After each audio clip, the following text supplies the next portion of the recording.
Hola, ¿qué tal? Bueno, empecemos justamente por qué desafíos implica esto, que ya de por sí es desafiante para todo el mundo, el tema de estar encerrado en sus casas, el tema de mantener poco contacto con otras personas, al menos físico. Bueno, ¿qué desafíos en particular le genera a este grupo de personas, a los adultos mayores? Bueno, en este momento estamos preocupados porque en la región, concretamente en Argentina y en algunos otros países, empieza a haber como ciertas actitudes discriminatorias de las personas mayores que se agregan a los problemas que esta población puede tener y que inhibe los recursos que esta población tiene. Hay hoy muchas muestras de solidaridad, pero también hay que pensar en qué lugar quedan las personas en general y las personas mayores en particular cuando los definimos como un grupo vulnerable. Y un tema que estamos trabajando es en orientar a los profesionales y a las personas que están realizando actividades directamente con personas mayores para que entiendan que las personas mayores tienen en sí muchos recursos y no son personas, si bien tienen fragilidades ante este virus y la enfermedad que conlleva, no son personas frágiles, son personas que ya han pasado por otras instancias difíciles en su vida y muchas veces tienen más recursos del que suponemos.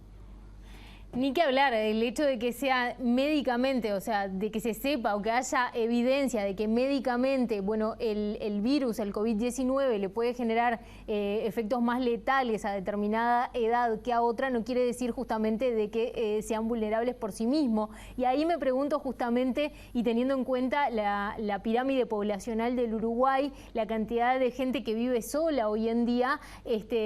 ¿cómo se puede ayudar a, bueno, hacer justamente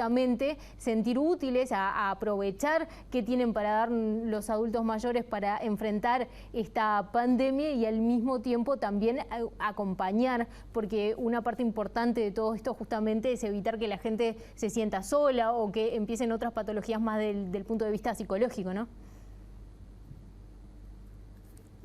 Sí, Uruguay tiene la particularidad de que un 34% de las personas mayores viven solas, aunque la mayoría de ellas no son personas particularmente frágiles. Tomemos en cuenta que las personas mayores menores de 80 años tienen un nivel de autonomía bastante importante y muchos de ellos han elegido vivir solos. Pero es fundamental tener redes activadas, es decir, es importante en este momento que las redes funcionen y es importante que las personas mayores jueguen un rol activo en esto, se comuniquen, se contacten, hablen de lo que les pasa. El miedo, la preocupación, la angustia son afectos, sensaciones normales que sentimos los seres humanos cuando hay algún motivo de preocupación. El asunto es poner eso a trabajar en un sentido que nos beneficie a nosotros y a los demás. Y comunicarse, ver cómo están los otros, es una cuestión que es una responsabilidad social de todos, ver cómo están nuestras personas mayores, si integramos algunas de sus redes, tocar un timbre en el edificio, ver cómo anda doña no sé cuánto. Pero además las propias personas mayores, llamar por teléfono a sus amigos, llamar a su familia, mantenerlos al tanto, aportar tranquilidad cuando a veces las personas más jóvenes también manejamos esto con ansiedad o con miedo, ¿no? Entonces, hay como sobre todo estar atentos y activar las redes que existen y generar redes ahí donde no existen. Bien, sí, justamente porque uno de repente tal vez es nieto, es hijo y de repente con todas las recomendaciones que hay arriba de la mesa uno se pregunta, bueno, ¿cuánto daño le puedo hacer si de repente lo voy a visitar a un abuelo, a un bisabuelo? Y entonces tal vez la pregunta es, desde las otras formas de comunicación que podemos tener, que tal vez no tienen que ver con la cercanía física, ¿qué cuestiones tenemos prácticas que preguntar? ¿A qué señales tenemos que prestarle atención de que de repente hay una persona del otro lado que necesita compañía o que necesita sentirse útil o tener algún tipo de actividad? Claro, ahí hay que distinguir muy bien lo que es el distanciamiento físico para evitar el contagio con el aislamiento social. Cualquier situación de aislamiento social, es decir, alguien que no se comunica con otros, alguien que no toma contacto con otra persona, persona de la que no sabemos nada, Entonces, eso es un llamado de alarma, porque siempre un ser humano aislado es un problema, siempre es un problema.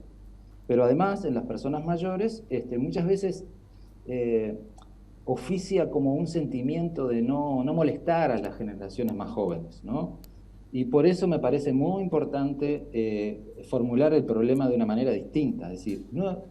todos necesitamos ayuda, todos necesitamos cuidado, unos más, otros menos, en distintos momentos de nuestra vida. Pero todos tenemos cosas para aportar. Entonces, la presencia de las personas mayores en las redes, ya sean familiares, sociales, de amistades, de ex compañeros de trabajo, de vecinos, es una presencia que aporta, no es una presencia solamente como de alguien desvalido que necesita el apoyo de los demás. Le daremos el apoyo que necesite, estaremos atentos a cómo se siente, trataremos de conversar con esa persona, pero también estaremos dispuestos a escuchar y a ver todas las cosas que esa persona tiene para aportarnos a nosotros, y para nosotros son referentes importantes las personas mayores por la experiencia que nos transmiten, porque escuchan, muchas veces saben parar la oreja, otras veces saben compartir sus sentimientos. Entonces, es mucho aprendizaje el que estamos generando en estos días, y el asunto es que ninguno de nosotros quede cristalizado en el lugar de la persona que solamente necesita ayuda y no puede brindarla, ¿no? Pero bueno, estar atentos, sobre todo a las situaciones